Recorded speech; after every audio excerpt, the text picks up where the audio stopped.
Muy buenos días.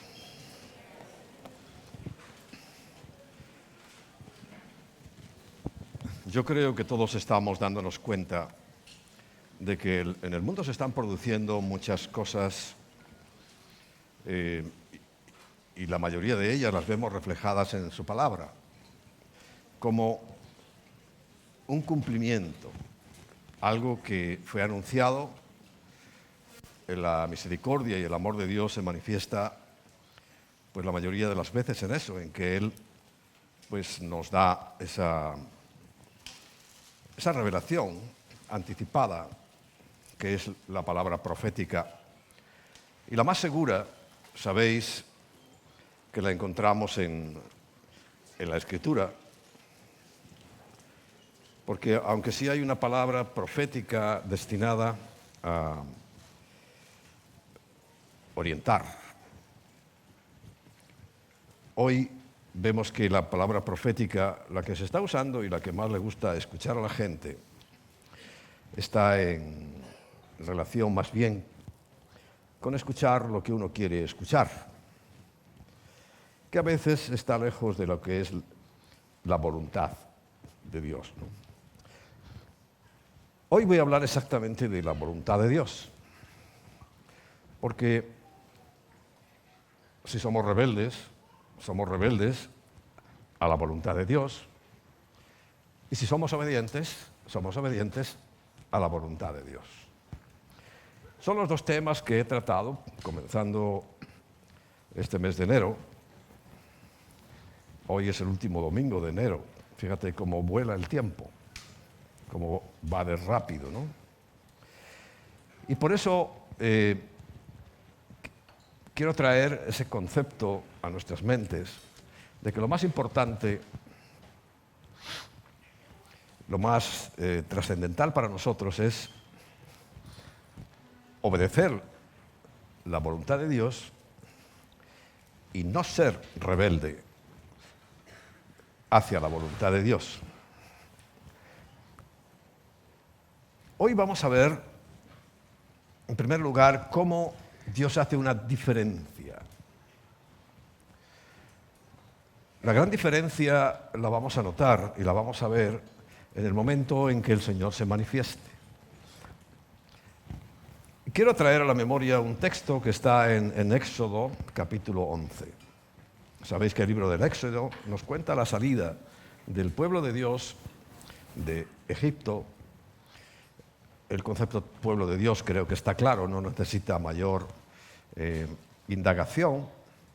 Pero Egipto sabemos también que es el nombre que se le da en la Biblia genéricamente, de manera general, para hacernos entender todo el sistema que se está multiplicando hoy, donde, bueno, antes de ir a ese texto, en Isaías 10 hay una palabra que estamos viendo que se cumple hoy, pero también está enmarcada dentro de un ay. Y ay no significa otra cosa más que lo que uno expresa cuando algo le duele. Ay. Y dice Isaías 10, versículo 1, ay de los que dictan leyes injustas y prescriben tiranía con una razón. Dice, para apartar el juicio a los pobres y para quitar el derecho a los afligidos de mi pueblo, para dejar a sus viudas, despojar a sus viudas y robar a los huérfanos. Bueno, hoy estamos viendo, mira, sobre todo en España, nosotros tenemos que acordarnos y examinar que vivimos en España, independientemente de donde seas, vivimos aquí y sabemos cómo están funcionando las cosas en este momento. Pero, por cierto, hay que orar mucho por este gobierno porque quizá venga otro peor, pero digo quizá porque es que parece una tarea imposible, que venga algo peor de lo que estamos viviendo. Es un horror. Pero el pueblo lo ha elegido, porque creen que la democracia es el camino correcto para vivir en paz. Pero ya vemos que no es así, ni lo va a ser, porque el único que nos da paz es el príncipe de paz y es Cristo, ¿no? Ahora sí vamos a Éxodo capítulo 11 y vamos a leer el versículo 6, pero sobre todo vamos a hacer énfasis en el versículo 7. En el 6 dice que iba a ocurrir algo en Egipto. ¿Recuerda qué es Egipto? El conjunto de normas, leyes, hoy viendo que son injustas y en contra de Dios, en contra de la palabra y en definitiva en contra del ser humano, de nosotros. Y dice, y habrá gran clamor por toda la tierra de Egipto, cual nunca hubo y jamás habrá. Fíjate que estas palabras las encontramos, ya sabes que la mayor parte de la Biblia realmente tiene como un doble cumplimiento. Y aunque esto está referido solamente al pueblo de Israel, y el que tuvo que hacer este trabajo, este asunto, fue el pueblo de Israel, la verdad que cuando en Mateo 24 Jesús habla de lo mismo, ya nos incluye a todos, a toda la humanidad. Y por supuesto, a su pueblo, del cual pues formamos parte nosotros. La magnitud del pueblo de Dios, te puedo asegurar que solo Dios la sabe. Porque hay muchos que afirman, dicen, pero eso no significa que sean. Porque precisamente lo vamos a ver hoy, el que es el que hace la voluntad del Padre. Pero bueno, llegaremos ahí. Pero habla de esa gran tribulación, como en los términos que usó Jesús también en Mateo 24, que iba a haber una tribulación tan grande que jamás la hubo ni la volverá a haber. Y aquí, pues en Egipto ocurrió algo realmente que fue como un tipo y prototipo de lo que va a ocurrir en el mundo. Fue terrible lo que Moisés, o Dios a través de Moisés, provocó allí en Egipto. Es que todo, absolutamente todo el orden fue cambiado, porque el orden que tenía el faraón era, por supuesto, en contra de Dios. Entonces, jamás lo habrá. Y el versículo 17 dice, pero contra todos los hijos de Israel, recuerda, eso pasó en Egipto para el pueblo judío o hebreo, pero ahora también debemos aplicar ese doble cumplimiento que además está respaldado en la Biblia, en el Nuevo Testamento, y te lo vuelvo a leer, pero contra los hijos de Israel, hijos de Dios, desde el hombre hasta la bestia, o sea, hasta sus animales, sus posesiones, sus cosas, dice, ni un perro moverá su lengua. Para que sepáis, y esto es muy importante que lo tengas en tu mente, en tu corazón, en tus oraciones, en tu pensamiento constantemente, para que sepas que Yahweh hace diferencia entre los egipcios y los israelitas. Dios hace diferencia entre el mundo, su sistema pervertido, corrompido, y sus hijos. Quiero que seas consciente de eso, para que cuando lleguen momentos difíciles no te desanimes, no te desalientes y llegues a pensar que tú vas a estar metido en las mismas cosas, porque no vamos a estar en las mismas cosas de ninguna manera. Lo hizo en Egipto, les mostró con pruebas indudables de que ellos no iban a ser tocados, y no fueron tocados. La noche que el ángel de la muerte, como última plaga, llegó a matar a todos los primogénitos, ni uno solo de Israel, ni uno solo fue tocado. La razón la sabéis. Un símbolo de Cristo se manifestó precisamente en el Éxodo y era que la sangre de un cordero cubría la entrada de las casas. Si hoy la sangre del Cordero está cubriendo la puerta de tu vida. Recuerda, Jesús dice, yo estoy a la puerta. Quiere decir que esa puerta tiene mucho que ver con nuestra voluntad, con nuestro corazón, porque o la abrimos o la cerramos.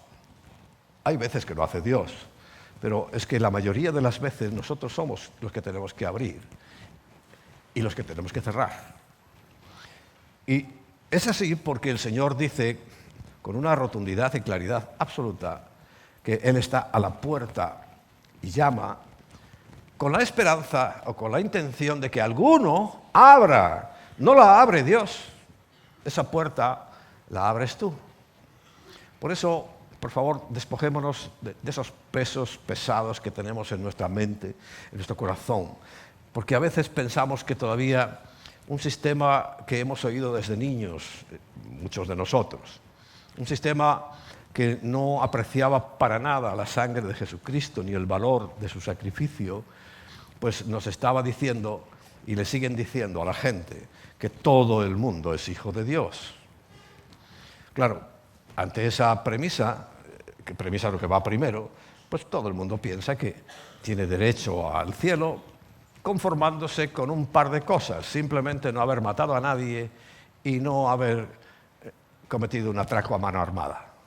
Porque robar, aunque digan que no, sí hemos robado todos, ¿no? Incluso matado, porque ya sabes que cuando el Mesías, el único que tiene derecho a darle los matices necesarios a la ley, el matiz que le dio a no matarás es que cualquiera que hable mal, que desprestigie, que deje a su hermano, no habla de los que no son hermanos, sino alguien que desprestigie a su hermano, dice, es como si lo hubiera matado. Y claro, eso sí que es fácil de hacer, porque la boca va por delante y comete muchos sacrilegios, muchos pecados. Cuando hablemos un día de la lengua, como ese miembro pequeño pero capaz de grandes cosas que el apóstol Santiago nos enseña, pues profundizaremos más en ese asunto. Pero hoy lo que quiero que sepas es que por la sangre del Cordero, que simbolizaba en aquel tiempo una zona concreta, un pueblo concreto, hoy esa misma sangre es la que va a hacer la diferencia entre los hijos de Dios y el resto, para que sepáis, dice que Yahweh hace diferencia entre los egipcios y los israelitas. Amén. No es el primer punto. El primer punto es que la única forma que nosotros tenemos de mostrarle a Dios que le amamos es obedeciendo sus mandamientos. Recuerda, hace poco hablé de que la fe es algo que pertenece al corazón. Y el corazón no se puede abrir para ver qué hay dentro. Pero la manifestación de esa fe que tú tienes en tu corazón se manifiesta a través de ¿qué? Pues de la obediencia, de tus acciones. Y esas sí las podemos ver. Y esas son las que observamos. Y esas son las que manifestamos nuestra fe en acción. Pero realmente la única forma que nosotros decimos a Dios que le amamos es obedeciendo sus mandamientos. Al menos es lo que Él demanda en su palabra. En el Evangelio de Juan nos dice el capítulo 15, versículo 10. Está hablando el Señor Jesús, no lo olvides. Si guardareis mis mandamientos, ¿no? Guardar significa que son mi vida, que yo no los incumplo. Fallarás. Eso ya te lo he dicho la semana pasada y muchas veces. No te preocupes, si fallas no te vayas a hundir. Lo que tienes que hacer es levantarte inmediatamente. Pero si guardareis mis mandamientos, o sea, si tu vida son mis mandamientos, la condición dice, permaneceréis en mi amor. Estaremos siempre en su amor. Así, dice, como yo he guardado los mandamientos de mi Padre y permanezco en su amor. Y nadie duda de que Jesús permanece en su amor, porque es realmente el mismo Dios sentado en el mismo trono y con la misma autoridad. En Juan capítulo 14 nos encontramos en el versículo 23 lo siguiente. Recuerda, Juan 14 es el capítulo de la despedida, donde en los primeros versículos nos dice algo muy importante. Voy pues a preparar lugar para vosotros. Cuando me fuere y hubiere preparado ese lugar, dice, volveré otra vez y os tomaré a mí mismo para que donde yo estoy, vosotros estéis conmigo. Y hago mucho hincapié en estas cosas porque, claro, yo no puedo evitar que estéis ahí hurgando en el Internet. Y hay de todo. Y hay herejías. Y hay seguramente algún predicador equivocado o supuesto predicador. No digo que todo el que se equivoca sea un supuesto predicador, no. Sino que hay supuestos predicadores y hay predicadores pues, que no tienen una claridad sobre ciertos asuntos y los lanzan, sobre todo por Internet, con la intención de que se vea por Internet, porque bueno, nosotros esto lo transmitimos por Internet, pero la idea no es que haya miles y miles de gente viéndolo. Si es así, pues bueno, gloria a Dios, pero nunca es la intención. Ya sabéis, lo dije la semana pasada, mi intención es hablaros a vosotros que estáis aquí. Y aprovechando, hay gente detrás de la cámara, sí los hay, luego comprobamos. No sé qué significa bien, eso me lo tienen que explicar, pero la semana pasada, por ejemplo, lo vi ahí en esas estadísticas y dice que hemos alcanzado casi 1.600 personas. ¿Será que lo han visto? No sé. No sé cómo funciona eso, pero tampoco creo que sea tanto. Pero sí, bueno, es suficiente y es el Espíritu Santo el que moverá y hará las cosas. Pero no estoy nunca con la intención, para que me entiendas, de hacerme un predicador famoso de las redes, ni mucho menos, sino para predicar en primer lugar a vosotros la palabra. De tal manera que el propio Jesús, cuando llega ese momento, bueno, no terminé la idea, o si la entendiste, ¿no? Que hay gente que va a decirte que lo contrario de lo que estás oyendo aquí y que está en la Biblia, argumentando razonamientos. Recuerda que la mal llamada ciencia, que así le llama el apóstol Santiago, está actuando y siempre busca contradecir, ir en contra de la palabra de Dios. Y el Señor dice, el que me ama, mi palabra guardará. Dentro de la despedida. Ya estaba a punto de subir al Padre. Y les dice, y mi Padre le amará. Y vendremos a Él dentro de ti. Vendremos a Él y haremos morada en Él, o sea, algo permanente. Cuando un cristiano, hijo de Dios, nacido de nuevo, es habitado por el Espíritu, es para siempre, es permanente. No hay posible cambio. Por eso os decía, cuando hay gente que duda si esto es así o no, quizá basando su vida en las emociones, y no hay cosa más engañosa que el corazón, eso lo dice la Biblia, ¿no? En Proverbios capítulo 4, no hay cosa más engañosa, y además le llama perversa. Uy, qué tremendo, nuestro propio corazón nos engaña. Entonces, claro, esas emociones, si las puede manipular nuestro enemigo, el diablo, el que se opone, ese es el nombre de Satanás, es el que se opone, y evidentemente pues logra a veces un resultado y nos hace caer, nos deja sin ánimo, sin fuerza.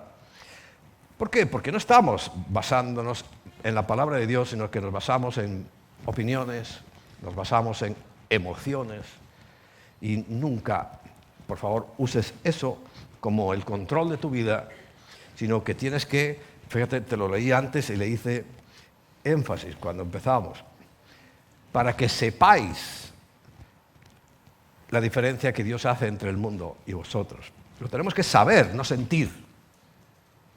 ¿Me explico? Tú tienes que saberlo. Un día sentirás una cosa y a lo mejor al otro día sientes otra cosa. Pero es que por eso no bases tu vida en lo que sientes, sino lo que sabes.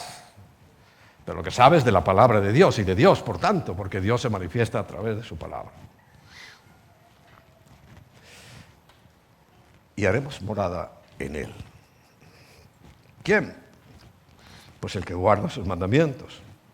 Esa es la voluntad de Dios. Estamos matizando y determinando un poco qué es la voluntad de Dios, qué es lo que tenemos que obedecer y contra lo que no tenemos que ser rebeldes nunca, y es contra la palabra de Dios. En segundo lugar, el propio Jesús, Yeshua, nos enseñó, por cierto, ¿están los músicos? ¿Están aquí todos? ¿Ya salieron del coma que les produce la alabanza? Bueno, ahí yo dije que se escribiera Yahshua. ¿Por qué? Porque varias veces en la Biblia hay una abreviatura de Dios que se llama Yah. Hay otros que opinan que se dice Yeshua, y esa canción se canta como Yeshua. Pero como yo en la Biblia veo Yah y es Dios salva, Yahshua, Dios es Yah y su salvación, por eso me gusta que se cante Yahshua. Yahshua. Es una sola letra, pero ¿quién tiene razón? ¡Pum! Vaya usted a saber. Pero yo en la Biblia leo Yah. Y-A-H. ¿Lo pilláis la idea? Bien. Entonces, aunque la canción originalmente diga Yeshua, hay que decir Yahshua.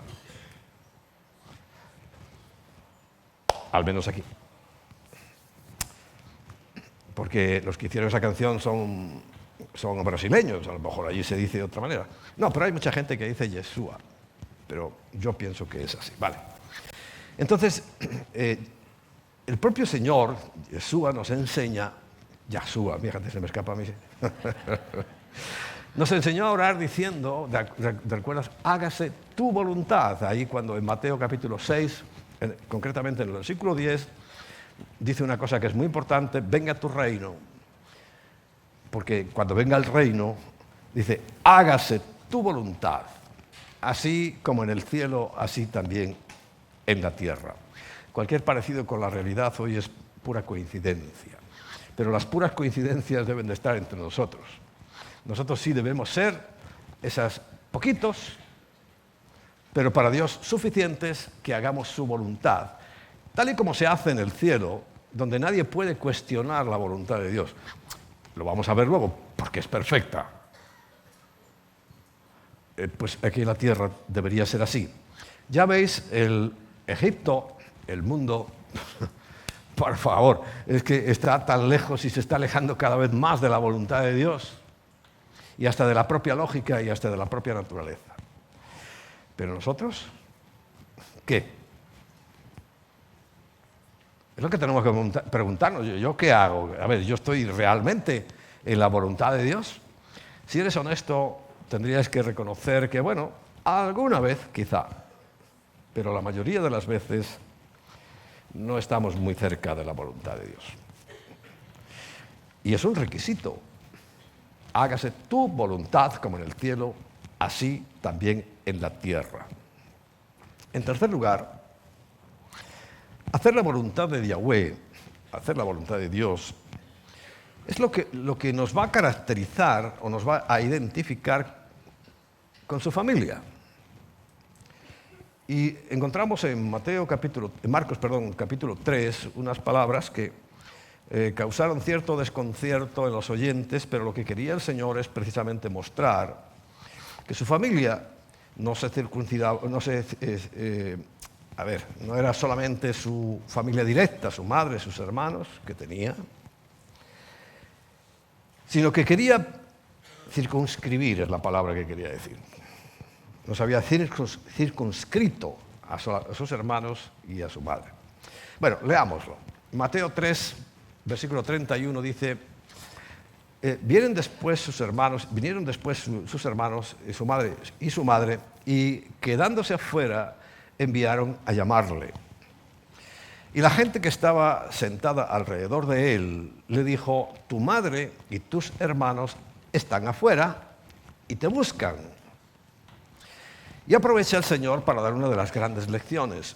Él les respondió diciendo, ¿quién es mi madre y mis hermanos? Y mirando a los que estaban sentados alrededor de él, sabía que había hecho una afirmación un poco fuera de tono, y los otros me imagino que se quedaron, ¿cómo? ¿Que quién es mi madre y mis hermanos? ¿Qué le ha pasado al Señor? ¿Que ya no sabe quién es su madre y sus hermanos? Por eso les miró. Pero yo creo que son de estas ironías que el Señor también se gastaba.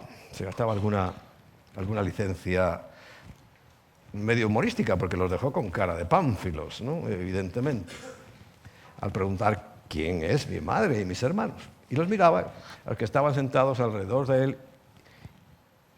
Entonces les dice, he aquí mi madre y mis hermanos. Los señaló a ellos. Y más despistados todavía. Pero les aclara y les dice, porque todo aquel que hace la voluntad de Dios, ese es mi hermano y mi hermana y mi madre. O sea, la familia por excelencia, ¿no? El que hace la voluntad de Dios. Es tan importante, es tan trascendental para nosotros, que un poquito más adelante, evidentemente vamos a llegar a uno de mis pasajes favoritos, pero no para bien, sino para advertir, que está en Mateo 7, pero tenemos ahí un par de pasos delante. De tal manera que, fíjate, ayer comentábamos con unas personas de la iglesia,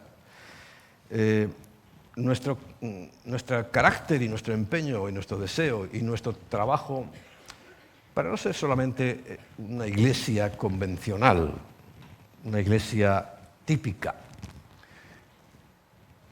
Porque yo aprendí, y este es uno de los pasajes, de los muchos pasajes, que lo que realmente Jesús vino a mostrarnos y a enseñarnos es que somos una familia. Fíjate, cuando les enseña a orar, hemos mencionado, pues hágase tu voluntad, pero ¿cómo comienza esa oración? Pues Padre nuestro. Dando a entender que la relación, y así lo vemos en el resto del Nuevo Testamento, la relación es muy cercana, es muy familiar, porque es una familia. Claro, técnicamente, ¿cómo se llama la reunión? Esta reunión, técnicamente, bíblicamente, en hebreo se llama Kehilá. Y en griego se ha traducido como eclesia. Pero simplemente es la reunión en sí misma. Y que durante la semana no estamos reunidos, ¿no? Y bueno, seguimos llamándonos iglesia. Cuando realmente iglesia es esto, cuando nos apartamos de nuestras actividades, de otros compromisos, de otras cosas, sobre todo para santificar este día y dedicárselo al Señor. Ahora sí podemos decir que estamos constituidos como eclesia, como koinonía sobre todo, como comunión.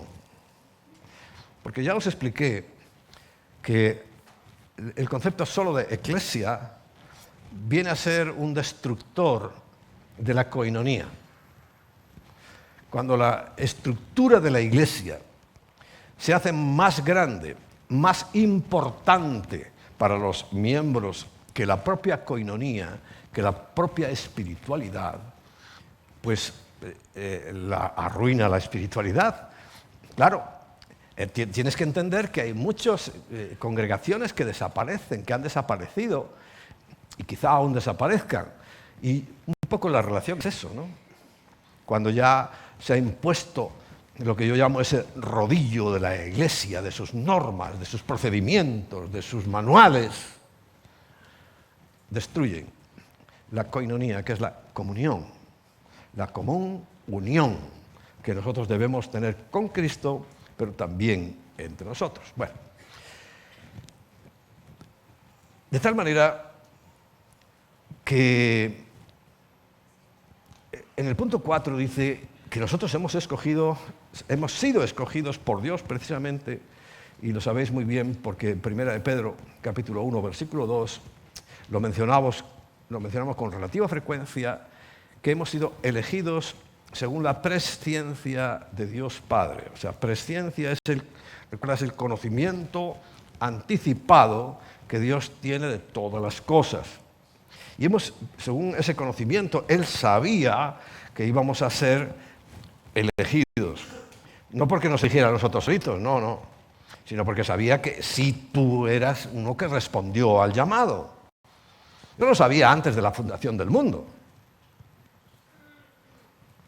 Y lo sabía. Entonces, claro, te llama elegido. A ti que has dado la respuesta. Eso no quiere decir que no le haya dado las mismas oportunidades a todos. Yo estoy convencido de que todos tienen las mismas oportunidades. Claro, el que la rechaza luego, pues siempre va a aplicar, ¿recuerdas la norma de Génesis? No la mujer que me diste, no la serpiente, y no, o sea, echando balones fuera, ¿no?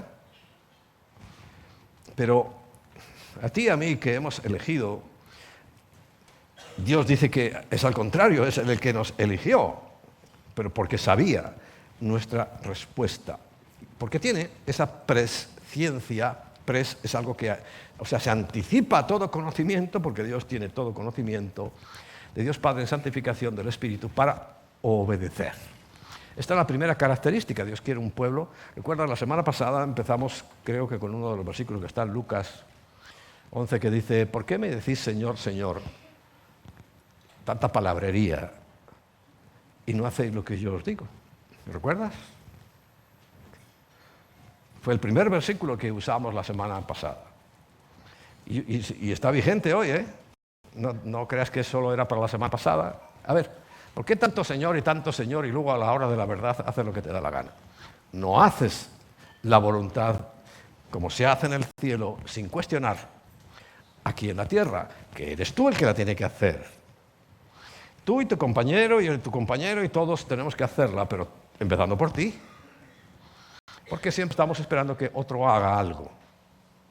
Y no, tienes que empezar tú mismo haciendo eso, porque es la base de tu elección, es porque Dios sabía que ibas a ser un buen obediente. Cuando yo leí en Hechos 15, pues hace 2 años, evidentemente, la razón por la cual Dios había elogiado a David y lo había escogido además para que a través de su simiente natural, humana, llegara a materializarse la presencia de Dios entre nosotros, o sea, el Mesías, Jesús. Pues evidentemente ahí no menciona ninguno de sus errores, que fueron muchos y muy catastróficos. Sino había algo, y esto a mí me anima y a ti debería animarte, algo que había visto en el corazón. Y es que, a pesar de sus muchos errores, Dios sabía que iba a hacer, dice, porque Él hará todo lo que yo le diga. Y lo hizo. Y fíjate que fue capaz Dios de ignorar, de no tomar en cuenta su historial. Bueno, la reconciliación es eso, cuando Dios decide no tomar en cuenta nuestros pecados. ¿Pero por qué no los toma en cuenta? Primero, por la gracia que hemos recibido de Jesús y porque Él sabe que en el fondo nuestro corazón, lleno de fallos, pero en el fondo del corazón tú quieres obedecer. Y harás todo el esfuerzo por obedecer. Y harás todo lo que sea necesario y hasta llorarás por haber hecho cosas que no convienen.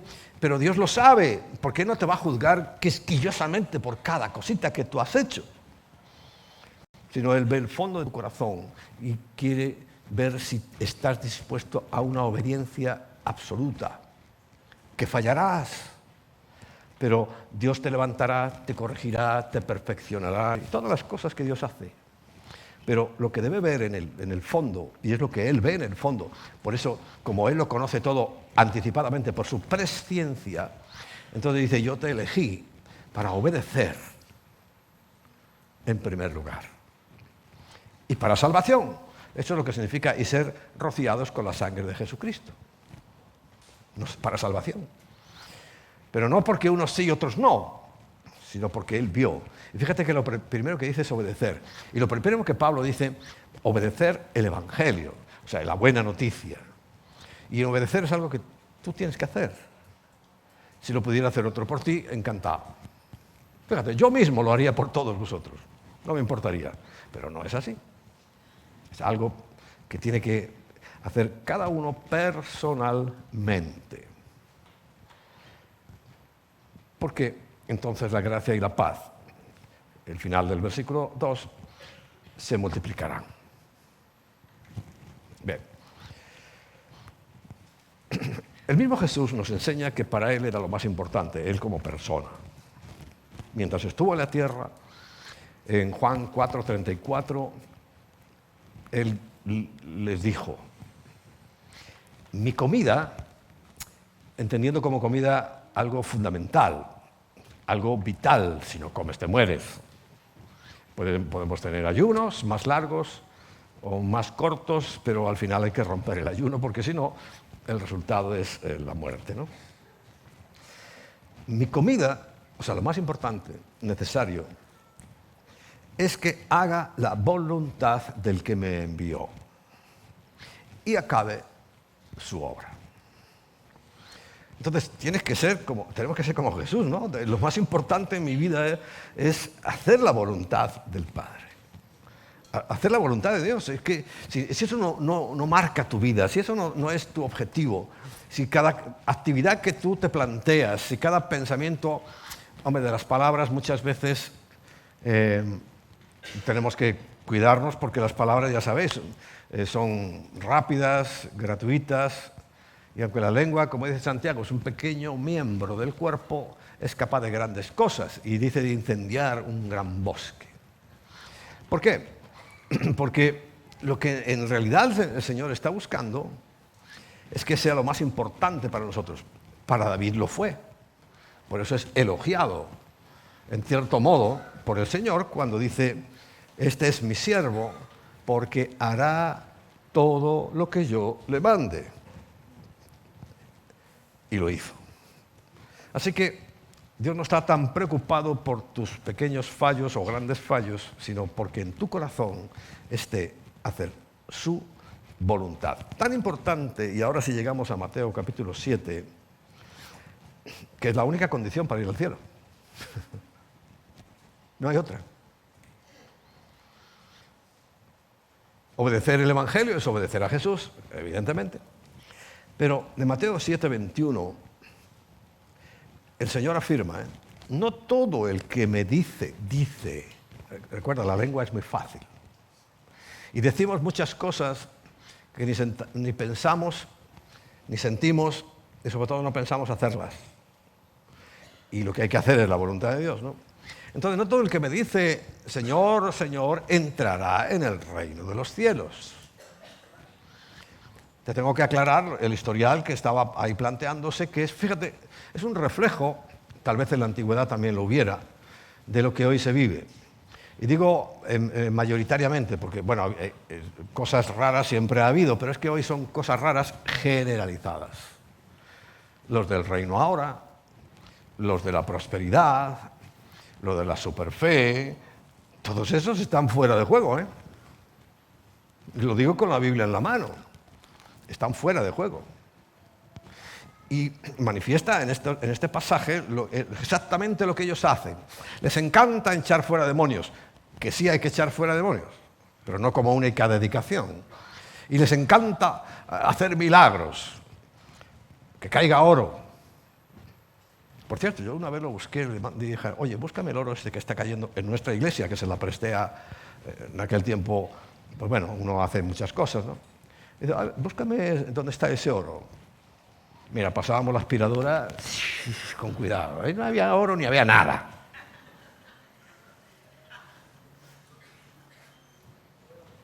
Pero la gente se lo cree. Y precisamente a ellos les está advirtiendo el Señor, ¿no? Y en tu nombre hicimos milagros y echamos fuera demonios y todo eso. Pero la verdad es que el Señor le dice, no todo el que me dice Señor, Señor, entrará en el reino de los cielos, y la única condición de verdad, sino el que hace la voluntad de mi Padre que está en los cielos. Entonces, bueno, vamos a emprender ese asunto. Y tú tienes que leer la Biblia y a ver, ¿dónde Dios mandó eso? ¿Cuándo lo dijo? ¿Cómo lo dijo? Y cuando ves que son actos que no están en la Biblia, y ya mucho más cuando, pues en mi caso, los identifico en otras creencias satánicas, digo, caramba, esto ya sí que está grave. Entonces, pues, por favor, esfuérzate en hacer la voluntad de Dios. Pero ¿dónde vas a encontrar la voluntad de Dios si no es en su palabra? Por eso decía antes de los profetas que se ha denigrado y deteriorado, porque los profetas te vienen a decir tonterías, cosas que no están en la Escritura. Y si un profeta te dice lo que está en la Escritura, pues vale. Pero ¿para qué necesitas que un profeta te diga lo que está en la Escritura si tienes la Escritura? ¿Me lo explicas? Lo que tenemos que hacer es leer. Ya sabéis, leer con cuidado, leer lo que está escrito y entender, y es muy importante entender la gramática. La gramática. Ayer, por ejemplo, me enteré de algo, os lo comento así, quizá un día lo amplíe muchísimo, pero fíjate, de qué manera tan sencilla, claro, cuando encuentras un maestro apropiado. En Génesis capítulo 1, entre los versículos 1 y 2, yo mismo, he colocado esos miles o millones de años que dicen que tiene la Tierra. ¿Me habéis escuchado eso, verdad? Ya sabéis que yo no lo niego. Si he dicho algo, lo he dicho. Y si me he equivocado, lo reconozco, como en este caso. Pero fíjate, es un análisis gramatical simple que yo no lo había hecho. Dice, en el principio creó Dios los cielos y la tierra. Y se ha puesto un punto y aparte, se ha puesto. Porque en el idioma original no hay ni puntos, ni comas, ni muchas veces hay separaciones. Claro, y ponemos el versículo 2 con un punto y aparte como si fuera otro tema, y es lo que yo siempre he dicho. Y la tierra estaba desordenada y vacía, y las tinieblas estaban sobre la faz del abismo, y el Espíritu de Dios se movía sobre la faz de las tinieblas. Pero fíjate, ¿cuál es el aspecto gramatical que lo cambia todo? La conjunción y. ¿Sabes lo que significa conjunción? Que conjunta. Entonces no hay ninguna separación, es el mismo acto seguido. No hay miles de años, ni siquiera un año. Dios comenzó y inmediatamente dice qué fue lo que pasó. Porque claro, a nosotros, para no pelearnos con la ciencia, con la mal llamada ciencia, que cada poco cambia sus planteamientos, que lo que hace 50 años era inconmovible en la ciencia, hoy ya está totalmente por el suelo. O sea, la ciencia no nos puede servir como elemento de doctrina, por así decirlo. Vemos que la ciencia va acomodando, no va acomodando, sino va descubriendo y dando razón a la Biblia, que nosotros lo tenemos escrito de siempre. Bueno, quiere decir que esa conjunción y está diciendo que es lo mismo, porque está hablando de la tierra y sigue hablando de la tierra, o sea que lo que da es una continuidad, claro. Evidentemente, en el principio creó Dios los cielos y la tierra, es una masa y le empieza a dar forma, pero seguido. Un día lo traeré más detalladamente, pero bueno, esto es para que lo vayas pensando y vayas orando. Porque fíjate, cuántas predicaciones mías desmontan, cuántas predicaciones de las que hoy se están queriendo basar en la ciencia desmontan. Pues prácticamente todas. Porque realmente no hay ninguna separación entre el versículo 1 y el versículo 2. Claro, te encuentras con alguien que sabe de verdad y te dice, es que una conjunción es eso, es unión. Es la misma idea, es lo mismo, no ha cambiado nada. Estaba hablando de la tierra y sigue hablando de la tierra y simplemente está describiendo como en el orden natural de las cosas, pues Dios lo hizo.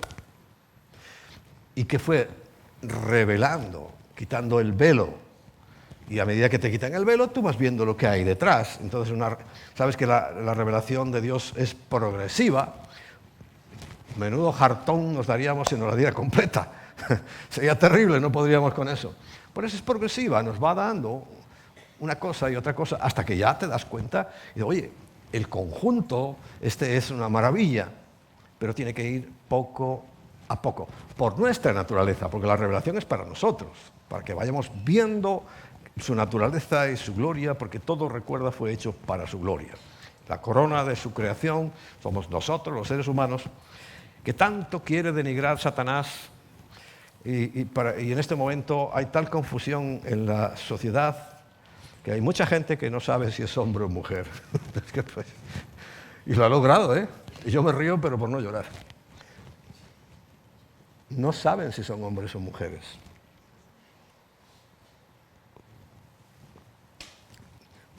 ¿Sabes que hay mucha gente que no sabe si es hombre o mujer? Y vamos, si ya empezamos por ahí, ¿qué nos espera del resto? Si no fuera porque estamos esperando que el Señor venga por nosotros, sería terrible. Bueno, por eso, el que hace la voluntad de Dios, ese, dice el final del versículo 7:21, recuérdalo, estará en los cielos. Nadie más. Y aprende del texto y del contexto que no es la práctica religiosa lo que a Dios le va a impresionar. Igual que te dije que no le va a preocupar, no le preocupa tanto tus fallos, sino tu corazón. Porque a veces estamos preocupados por los fallos. Pero eso es una teología humana, eso es un concepto humano. Dios es mucho más amplio y más grande que todo eso. Ahora, no pienses que por eso puedes hacer lo que te dé la gana, ¿eh? Porque intencionalmente, mucho ojito con Dios, cuando tú pecas deliberadamente. Pero yo creo que la mayoría de las veces nosotros no hacemos eso, sino que, bueno, nos encontramos ahí que nos hemos pegado un resbalón y lo que hay es que salir y ya está. Siempre con la intención de obedecer a Dios, no te olvides.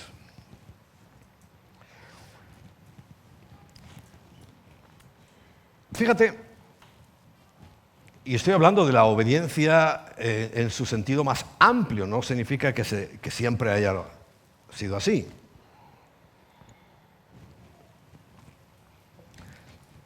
Es lo que nos puede dar una comprensión correcta de la palabra.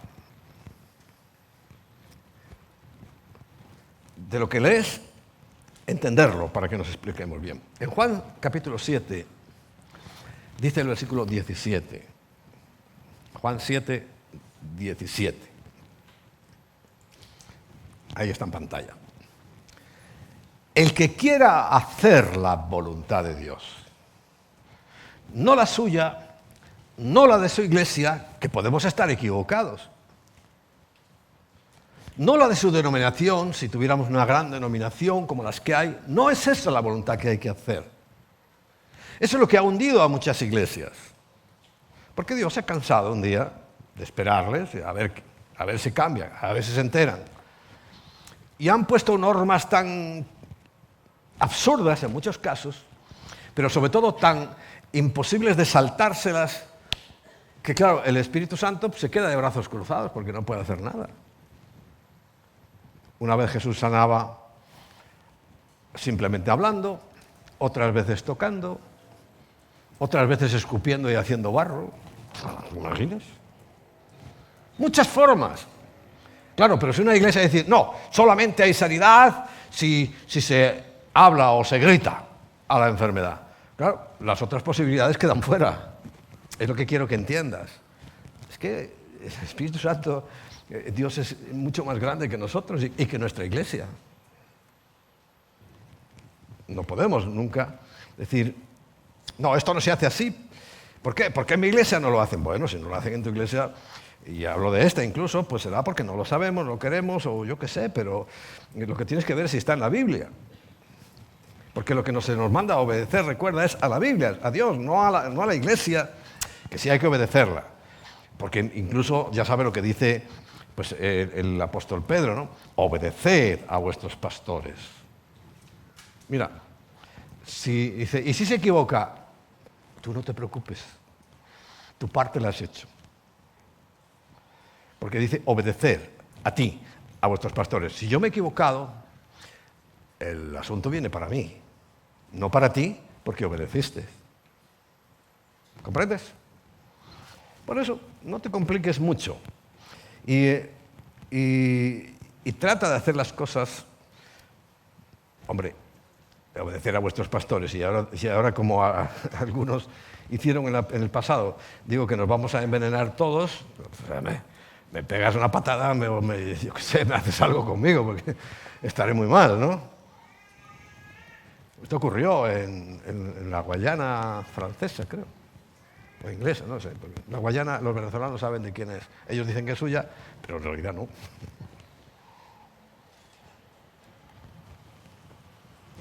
Bueno. Entonces, si tú quieres hacer la voluntad de Dios, entonces dice, conocerás, conocimiento profundo, si la doctrina es de Dios o si yo hablo por mi propia cuenta. Pero lo que quiero destacar es eso. Cuando yo quiero hacer la voluntad de Dios, yo voy a encontrar la enseñanza, que es la doctrina correcta de Dios. Así, cuánto me hubiera gustado que en el momento que yo recibí a Cristo, como os conté la semana pasada, en el momento que me ungieron, pusieron mis manos en la cabeza, hubiera llegado todo así, ¡pam! ¡Qué feliz! Pero no, sabéis que ha sido pues una cadena de errores, de aprendizajes.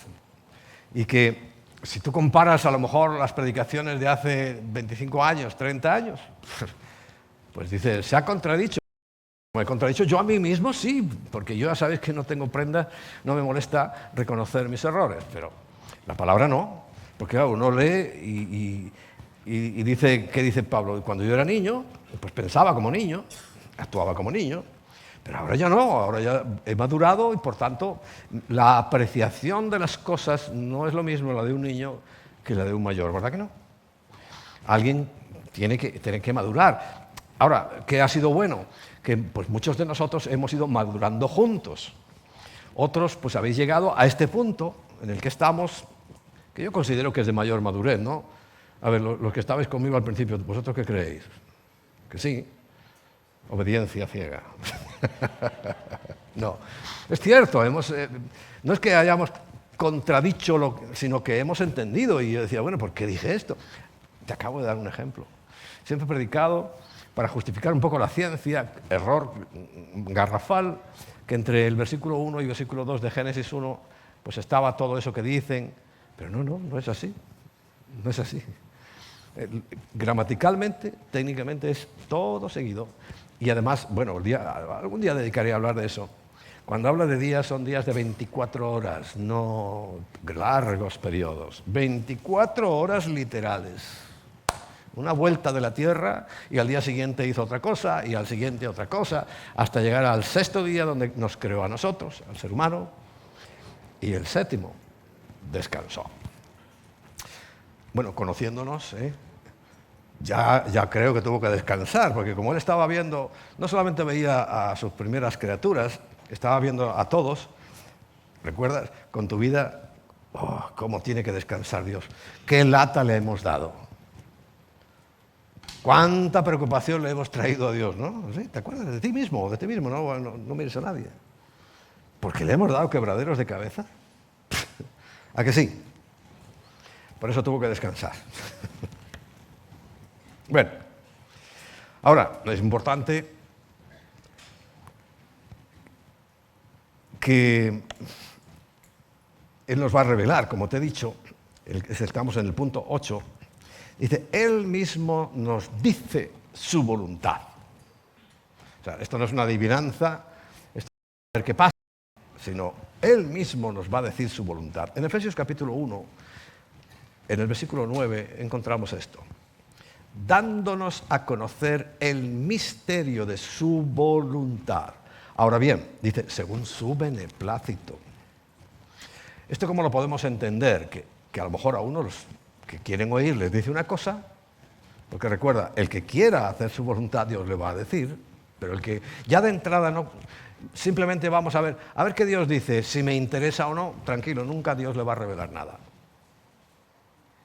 Pero en este caso, que Él nos va a dar el conocimiento del misterio, porque es oculto para nosotros, realmente no sabemos qué es lo que Él quiere con rotundidad. Pero es según Él quiera, según su beneplácito, el cual se habría propuesto en sí mismo. Claro, es que Él nos va revelando y revelando. Claro, si a mí me revela ciertas cosas cuando estaba empezando el ministerio, yo tengo que reconocer que se me hubieran atragantado. No hubiera sabido manejarlas. Por eso, pues poco a poco, progresivamente, pues hemos ido avanzando en la medida que Dios nos lo ha permitido. Pero siempre, y esto sin apartarnos del libro de la carta de los Efesios, en el capítulo 5, versículo 17, dice el punto 9, yo debo buscarla. Yo debo buscarla. Porque nos dice ahí, por tanto, no seáis insensatos, o sea, sin cerebro. Quiere decir que no buscar la voluntad de Dios es un descerebrado. Aunque le hayan dado un premio Nobel, es un descerebrado, porque no está buscando la verdadera sabiduría. Y dice, no seáis insensatos, sino entendidos de cuál sea la voluntad del Señor. Y esta es nuestra mayor preocupación. Porque sabemos, además, por la historia, que la historia sí nos respalda en esto. Claro, tú oyes hablar de Isaac Newton. Yo oí hablar en el colegio de pequeño de Isaac Newton.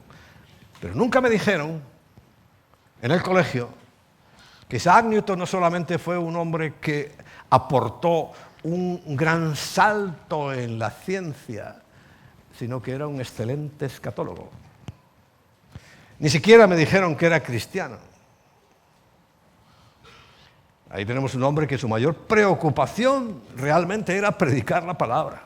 Y además tomó el oficio de algo que no todo el mundo se atreve, es la escatología, estudiar el final de las cosas, porque claro, ahí si no tienes una base y tal, te pueden dar bandazos y confundirte. Pues Isaac Newton era un excelente escatólogo. ¿Qué te parece? A lo mejor te estás enterando hoy, pero es así. Porque si la verdadera ciencia, para no ser insensato, sino entendido cuál sea la voluntad del Señor, claro que Él nos va a revelar incluso las cosas de su creación, como Él las hizo. Entonces, ¿qué le explicó a Newton? Dice, mira, yo puse un principio, puse una ley sobre toda la creación que se llama la gravitación, que todos los cuerpos son atraídos hacia ese núcleo, que por cierto esta semana se paró. Me quedé preocupadísimo cuando pongo la vigilia el viernes, está aquí el operador de cámara, y veo vigilia del 21. Y digo, ostras, es verdad lo del núcleo. Está dando para atrás y me he perdido una semana entera. Pero fíjate lo que están diciendo, ¿no? Que el núcleo o se ha parado, incluso que está rotando al revés. ¿Eso a qué va a afectar? Pues a todo. Pero si lo están viendo o han observado los científicos, cosa que no es fiable. Pero a sus hijos Dios les mostraría y les ha mostrado las verdades de cómo Dios creó las cosas. Entonces, ha habido muchos científicos, tanto judíos como cristianos nacidos de nuevo, que han recibido esa revelación de Dios. Le preguntan a Dios, Padre, ¿cómo es esto? ¿Cómo es que hemos aprendido que la Tierra da vueltas y vueltas y vueltas y no salimos disparados? Y estamos aquí pegados a la Tierra. Y hemos aprendido además que los que están al contrario, que están cabeza abajo según yo, pero realmente no están cabeza abajo y están igual que yo. ¿Cómo es eso? ¿Y tú crees que Dios a un hijo suyo, que le pregunta eso sinceramente, no le dice? Y fíjate, es un antes y un después la ley de la gravitación universal. Pero Dios se la reveló a un hijo suyo, curioso, estudioso, porque hay que ser buen estudiante. Ya saben mi etimología de estudiante, ¿no? Esas etimologías que me invento yo. Estudiante es estudiar antes, sobre todo antes del examen. Pero no, estudiante es alguien que quiere profundizar y ver. Y claro, lo más principal tiene que ser pues, en la voluntad de Dios, en su santa y bendita palabra. Ahora, donde sí no vamos a encontrar, punto 10, la voluntad de Dios es en el mundo, en el Egipto que veníamos hablando. Dice Romanos 12, 2. Romanos 12, 2. No os conforméis a este siglo. Conformar es tomar la misma forma, las mismas costumbres, las mismas cosas de este siglo, que significa de este tiempo, y está abarcando toda la humanidad, toda la historia de la humanidad. Dice, no os conforméis a este siglo, o sea, no seas tan insensato de que tú haces lo mismo que tu vecino, porque tú no eres igual que tu vecino, a no ser que sea cristiano también. Si no es cristiano también, tú eres muy distinto, recuerda, y Dios nos lo recuerda. No es lo mismo tu vecino que no es cristiano que tú. En Egipto se lo demostró a su pueblo. Y hoy también lo hará. Ahora, si tú quieres ser como tu vecino, tienes un problemita encima, ¿eh? Si tú quieres hacer las cosas... Hombre, es que a mí también me gusta ir a comerme... Aquí está el gato. Llevan persiguiéndolo toda la semana. Creían que era un zorro, porque es grande, el bicho. Ahora, no sabía yo que vivía aquí debajo. Ellos son los que andan a la caza del bicho este. La única esperanza es que se coman los ratones, que los hay también. Sí, él se va siempre por ahí. Pues yo lo veo, ¿eh? Ahí al lado de mi coche se pone, ahí al sol.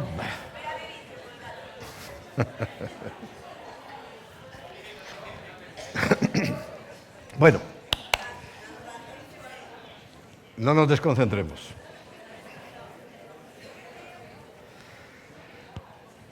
Es un gato evangélico, porque ha estado aquí toda la alabanza. Lo que no me ha aguantado la predicación, eso es lo que voy a reclamar. Dice mi mujer que quién la aguanta. Bueno. Lo que sí podemos estar seguros de que en el mundo... Sí, es verdad, salió redarguido. Diciendo, no estoy haciendo la voluntad de Dios, mi diseño, que es comerme ratones. ¿Será por eso? Bueno, ahí está. Ahí está. Bueno, dice Romanos 12.2 que no tenemos que tomar ser como el mundo, sino que tenemos que transformarnos, cambiarnos. ¿Por qué? Dice, por medio de la renovación de vuestro entendimiento. Mira, el espíritu no lo sitúes en ningún lugar más que en tu mente. Yo he oído a algunos que dicen que está aquí. ¿En las tripas? Dice, este señor no sabe lo que hay en las tripas.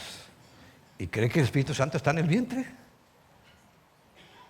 ¿Donde se excreta todo lo que sobra del cuerpo? Pues hay gente que cree que está en el vientre. Otros se creen literalmente que es en el corazón. No, cuando habla de corazón no está hablando del corazón físico, está hablando de la mente. Porque en nuestra mente está el alma y está el espíritu. ¿Dónde va a estar si no? Como figuras simbólicas o para entender, si nos habla, por ejemplo, la Biblia del corazón. ¿Hay algo más importante en nuestro cuerpo que el corazón? No. ¿Hay algo más importante entonces que nuestra mente o mentalidad? No. Por eso lo compara el corazón físico, su importancia y su relevancia como el que nos mantiene la vida, pues con la mente que también nos mantiene la vida. Dice, por eso dice, tenemos que renovarnos en nuestro entendimiento para que comprobéis cuál sea la buena voluntad de Dios, que por cierto es agradable. Cuando uno hace la voluntad de Dios se siente bien y es perfecta. Nada que Dios te diga que hagas va a tener ni el más mínimo fallo. El fallo será que no lo hagas. Pero cuando tú haces la voluntad de Dios, es perfecto. Porque eso es realmente... Por eso a nosotros no nos debe ser gravoso hacer la voluntad de Dios, si es agradable y es perfecta, ¿qué más quieres? Seguir dando tumbos y metiendo la pata por hacer tu voluntad, interpretando, entendiendo cosas que Dios no ha dicho. ¿Quieres seguir así? Pues allá tú. 11. Realmente es que es nuestra vida hacer la voluntad de Dios. Primera de Pedro, capítulo 4, versículos 2 al 6. Que ya tengo que meter el acelerador. Para no vivir el tiempo que resta en la carne, lo que nos falta, estamos en la carne. Recuerda, la semana pasada hablé de las debilidades de la carne. Hoy mismo te he hablado de las debilidades de la carne que, por ejemplo, tenía David. Pero para corregir eso, para no vivir el tiempo que resta en la carne, o sea, conforme a las concupiscencias, a los malos deseos de los hombres, sino conforme a la voluntad de Dios. Y este tiene que ser nuestro objetivo de hoy en adelante, igual que de ayer en adelante, siempre tiene que ser nuestro objetivo. No vivir conforme, como dice Romanos 12:2, a lo que plantea el mundo, sino vivir siempre creyendo y queriendo hacer la voluntad de Dios. O sea, con la forma, conforme, es la misma palabra, a la voluntad de Dios. Y nos recuerda, dice, basta ya el tiempo pasado, o sea, tú eres hijo de Dios. No te plantees las mismas cosas que antes, no quieres hacer las mismas cosas que antes, ni las que hace el mundo. Baste ya del tiempo pasado para haber hecho lo que agrada a los gentiles, los que no son hijos de Dios, andando en lascivias. ¿Cuánta lascivia hay en este mundo ahora? Siempre la ha habido, pero ahora es que es exagerado. Concupiscencias, debilidades que nos pueden causar tremendas consecuencias, embriagueces o drogadicciones. Recuerda que cuando esto fuera escrito, aunque Dios sabía todas las drogas que iban a venir, pero cuando fue escrito no podía decirle a Pedro cocainómanos, tenía que decirle borrachos, porque no había más que vino. Pero es lo mismo, destrucción. Bien. Orgías, pues parece que es muy normal ahora en el mundo, ¿no? Disipación y abominables idolatrías religiosos. Ya basta, que eso no agrada a Dios. Es más, le desagrada tan profundamente. Tremendo. Bueno, 4. A estos les parece cosa extraña que vosotros no corráis con ellos en el mismo desenfreno de disolución y os ultrajan. ¿Cuántos católicos te han despreciado? No crees en la Iglesia Católica. Evidentemente no, yo creo en Cristo. Y te ultrajan y te persiguen. Y te cuento algo, hace unos años, casi 500 años en España, pues los mataban. En España hemos matado cantidad, se han matado cantidad de cristianos nacidos de nuevo. Lo que hoy podríamos identificar como evangélicos, hablando en términos generales. A ellos les extraña. Como tú no eres católico, o como tú no eres adventista, cualquier otra cosa. Dice, y os ultrajan. Pero ellos, versículo 5, darán cuenta al que está preparado para juzgar a los vivos y a los muertos. Un asunto de ellos. 6. Porque por eso también ha sido predicado el Evangelio hasta los muertos. Para que nadie diga, es que yo no oí. Sí oyeron. Y mira, el mayor argumento que yo tengo, bueno, por supuesto son los que dice la Biblia, pero soy yo. Si yo lo oí, ¿por qué no creo que no lo oyó mi padre, mi abuelo, mi bisabuelo? ¿Por qué no creo que lo oyó mi vecino? ¿De dónde sacamos eso? Si yo lo oí, ellos también han tenido que oírlo alguna vez. Ahora sí, yo no conozco sus vidas, pero Dios sí. Y estoy convencido de que toda criatura sobre la tierra ha tenido la oportunidad de oír el Evangelio, o de palabra, o por la propia conciencia. Hay gente que al no poder tener Biblia, al no poder tener un buen evangelista, pero si creen, si han creído. ¿Tú sabes que hay musulmanes que se están convirtiendo sin que nadie, ningún evangelista, el gato se ha comido algo? Bueno, ningún evangelista ha ido a lo mejor a decirles, o tal vez oyeron, y se están convirtiendo. O sea, yo no pienso que haya excusa. Y el que ha negado a Cristo lo ha negado y punto. Y tiene quien le juzgue. Porque el Evangelio aún ha sido predicado a los muertos para que sean juzgados en carne según los hombres. Pero, a ver, lo vuelvo a repetir, el versículo 6 completo.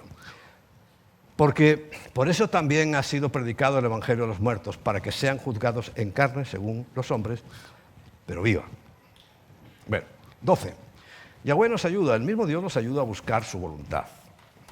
O sea, es una tarea que se nos encomienda a nosotros, pero sabes que Dios nunca nos va a dejar solos. En Filipenses capítulo 2 dice el versículo 13, porque Dios es el que produce, es el que provoca, es el que hace todo en nosotros,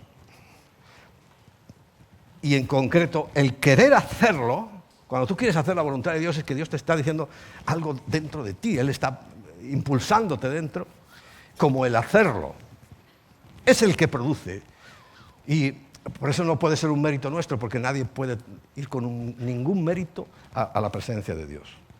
La salvación dice para que nadie se gloríe, para que nadie tenga que decir, no, yo es que me salvé porque nada. Si te salvaste es por lo que hizo Cristo. Y después, esta misma cosa. Al hacer su voluntad, no presumas de que estás haciendo su voluntad. Porque Él es el que produce en nosotros tanto el querer como el hacer, pero por su buena voluntad, que siempre va a ser buena para nosotros. Bueno, 13. Ya vamos terminando, ¿eh? Él mismo busca nuestra santificación. Dios no es indiferente y dice, bueno, a ver, tú tienes que ser santo, y, a ver, allá te apañes, yo te estoy mirando. A ver qué haces. Dios no es ese. Él, acabamos de ver, Él nos ayuda, pero al mismo tiempo, Él es el que está, el mayor interesado en buscar nuestra santificación, nuestro perfeccionamiento, el abandono de una vida pecaminosa, mala, grave muchas veces, para que sea una vida que agrade a Dios. Primera de Tesalonicenses, capítulo 4, versículo 3. Primera de Tesalonicenses, capítulo 4, versículo 3. A ver si aparece en pantalla. Primera, ahí estamos. Pues la voluntad de Dios, esa que queremos averiguar, ¿no? Aquí tienes una pista. Es vuestra santificación. Es cierto que dice, sed santos, como yo soy santo, y parece que te dices, uff, te vienes, ¿qué hago? Pero es que también dice esto, que Él va a hacer todo lo posible, que Él va a poner todos los medios, todas las circunstancias, todas las personas, todo, porque su voluntad es nuestra santificación.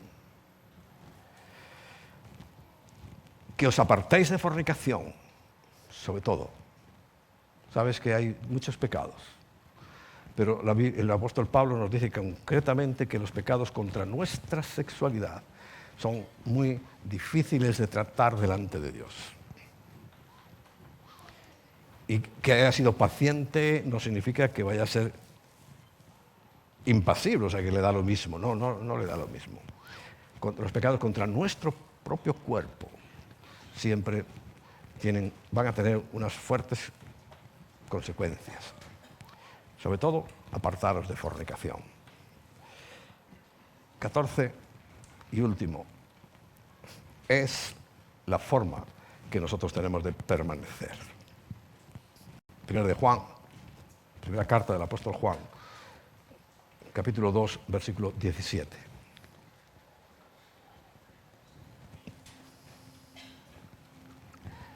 Y el mundo pasa.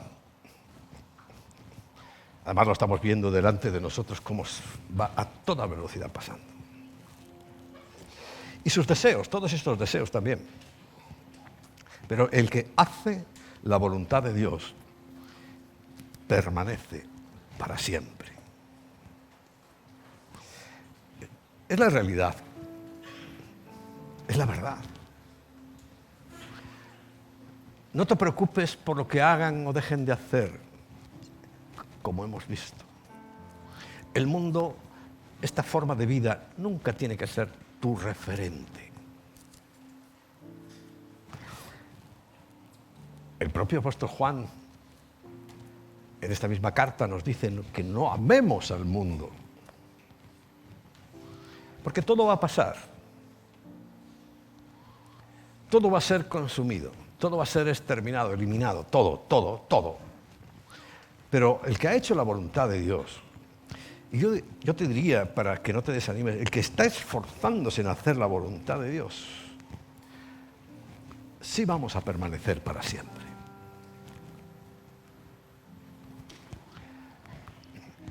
Estoy, como siempre, yo hago mis estudios, ¿no? Y claro, hay algunos y buenos eruditos, ¿no?, de la Biblia que no acaban de distinguir bien. Entonces, al leer en Apocalipsis, sabes que hay algunos que piensan que la Iglesia, nosotros vamos a pasar toda la ira y la tribulación, toda.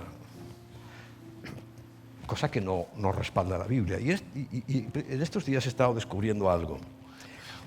La Biblia, a partir del capítulo 4 de Apocalipsis, ya no está en la tierra, la Iglesia del Señor, la congregación de sus hijos, sino que se traslada al cielo, donde afirma en el capítulo 5 que nos ha redimido de toda clase, de toda lengua, de toda nación, y estamos adorando.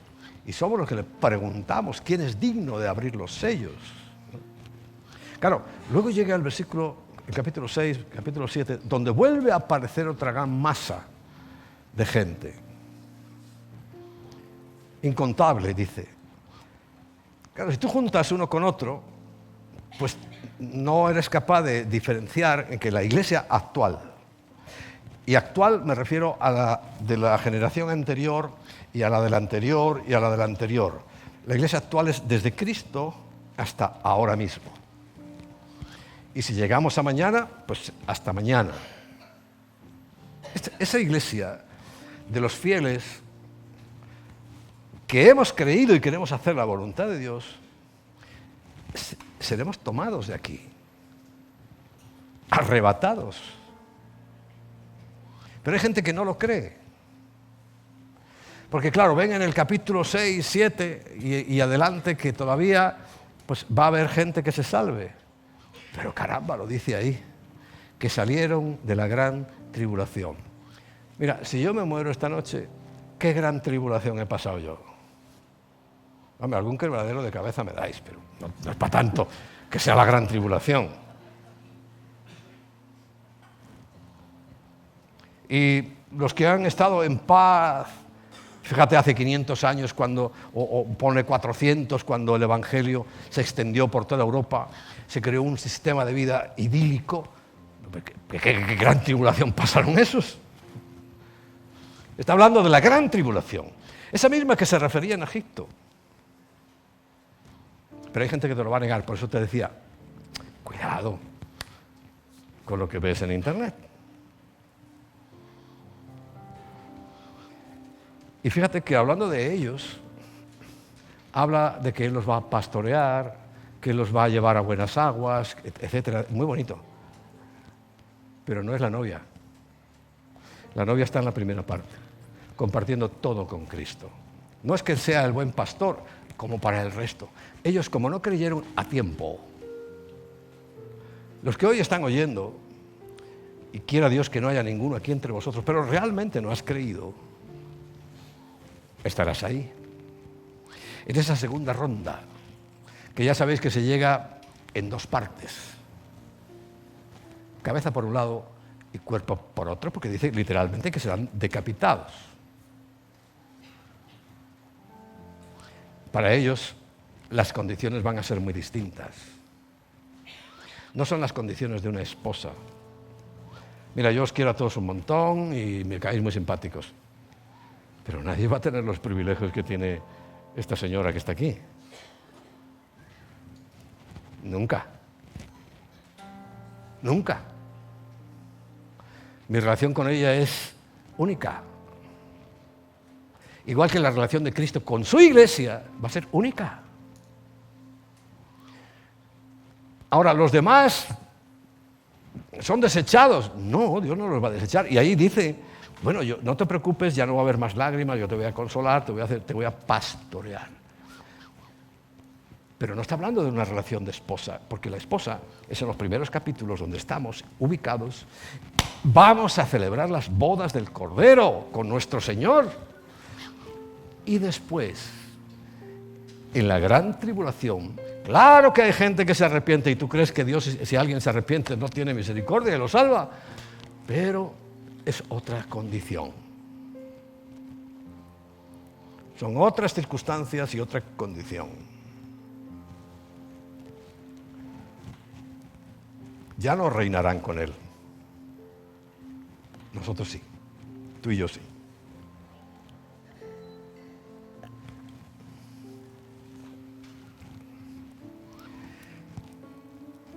Para terminar, ya, poneros en pie, por favor, porque vamos a dar ya el último empujón.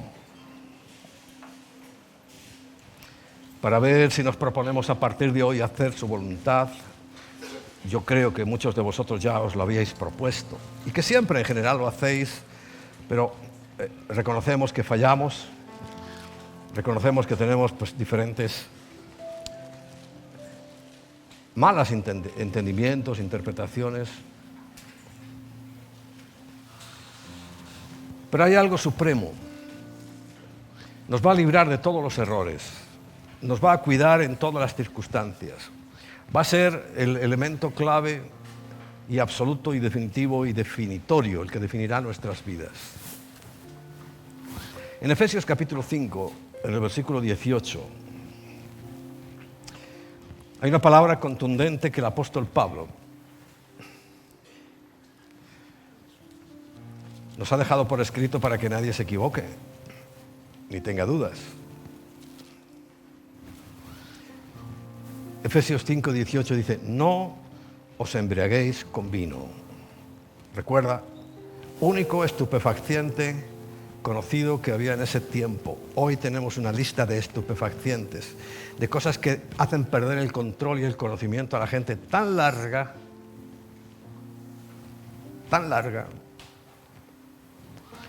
No te embriagues con esas cosas. No te dejes llevar por esas cosas. Porque al final hará lo mismo que el vino. En el vino dice, hay disolución. Como que tu vida se disuelve, se deshace. Cuando algo se disuelve es que se está deshaciendo. Y tu vida se está deshaciendo. Muchos o algunos estáis aquí precisamente por esa circunstancia. Que en medio de esa disolución, que veíais como vuestra vida se estaba consumiendo, acabando, pues fuisteis sensibles a la palabra de Dios. Y aquí estáis. Y hay muchos, sé que hay muchos testimonios en diferentes iglesias de gente que ha salido de esta disolución, de esta destrucción. Porque fíjate, lo compara con algo que se disuelve, no que se va rompiendo a cachos, sino que tú echas algo, por ejemplo, esas pastillas que ahora se disuelven, las echas aquí en el agua y empiezas a ver cómo se empieza a deshacer. No se va partiendo por trozos, sino que se deshace por completo. Pero para Dios no hay nada imposible.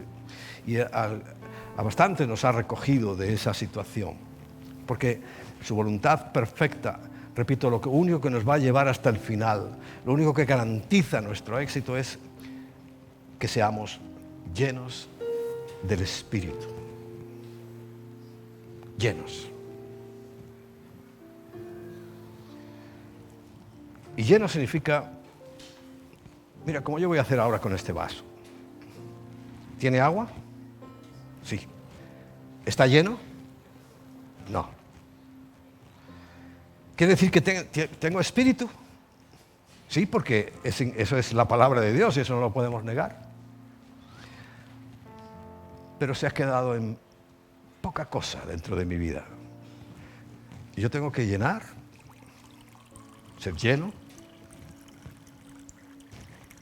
del Espíritu Santo. Y lleno,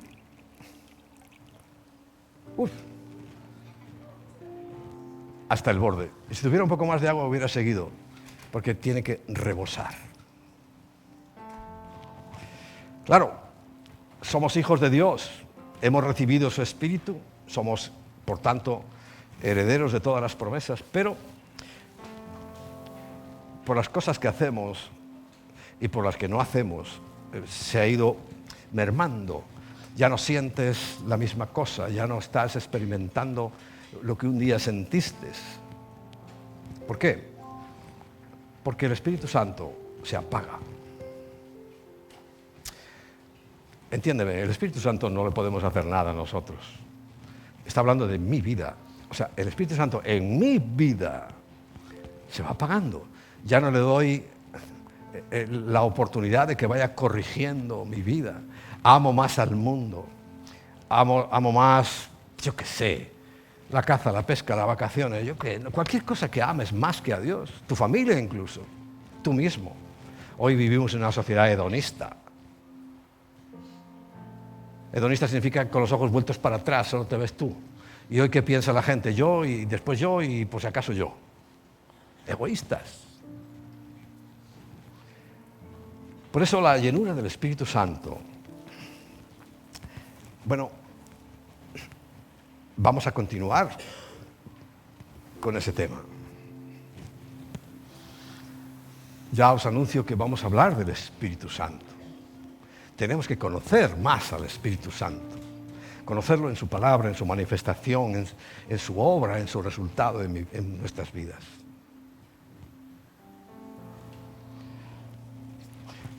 Y así como cuando bebes mucho vino te embriagas, tenemos que hacer todo lo posible para tener mucho Espíritu Santo.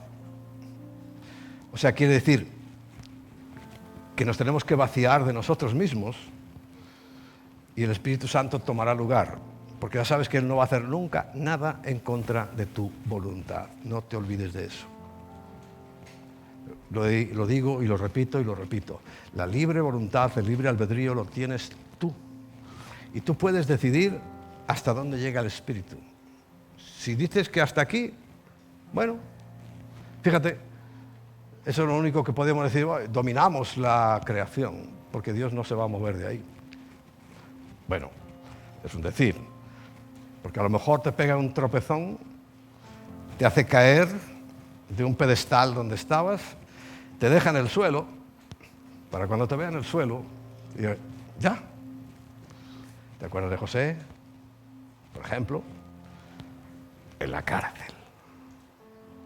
Él sabía cuando se enfrentó con sus hermanos, que vosotros os vais a poner a mis pies. ¿Y qué hicieron los hermanos? Pues diciendo, como decía mi madre, este chico es tonto. ¿Pero qué le pasa? ¿Cómo que nos vamos a poner a tus pies? Y le hicieron todas esas perrerías y esas cosas que le hicieron. Pero al final, ¿se pusieron a sus pies? Sí. Yo no tuve que bajar de su pedestal. Por eso pasó por la cárcel. Era buen chico, claro, pero estaba en la cárcel y otra vez, y venga un problema y otro problema, hasta que estuvo listo. Eso sí lo puede hacer Dios. Ahora, si Él se hubiera negado, siempre, bueno, yo no, allá tú. Eso es lo que va a pasar en tu vida. Y es lo que pasa con el Espíritu Santo. Tú puedes ponerle freno y decir, ya no quiero más, me gusta esto, amo esto, y no estoy dispuesto a dejarlo. Bueno. Ahora, prepárate para un tropezoncito o una caída brutal. Y no te olvides que la voluntad de Dios es agradable y perfecta. Por eso, hoy como oración, para finalizar, ¿no? Pero no es finalizar, es darte una idea, una orientación, es que ahora mismo pongas tu mano en el corazón. Claro, la tienes que poner aquí, ¿no? En tu cabeza. Y le digas, Señor, yo necesito ser renovado, mis pensamientos. tienen que ser renovados. Señor, tenemos que ser conscientes de que hay muchas cosas que estamos aceptando en nuestras vidas que están frenando tu presencia, están frenando el que yo sea un instrumento útil para ti. Y hoy estoy dispuesto a renunciar a todas esas cosas. Señor, sabes cómo soy, sabes mis limitaciones, pero también mis capacidades, lo sabes todo de mí. Y yo quiero, Señor, proponer en mi corazón obedecerte, hacer tu voluntad, que no sea, Señor, dudoso. Sé que he caído muchas veces y te pido perdón por eso, Señor. Pero también sé que voy a caer quizá más veces en adelante. Y sé que me has perdonado. Aún lo que no he hecho. Pero quiero proponer en mi corazón, Señor, sabiendo que tú mismo me ayudas, que tal vez las palabras que hemos visto hoy en tu escritura han provocado en mí el deseo, el querer, como el hacer, por tu buena voluntad, para que haga todo mi esfuerzo, que todo mi interés, que todo, hasta la comida, sea hacer tu voluntad.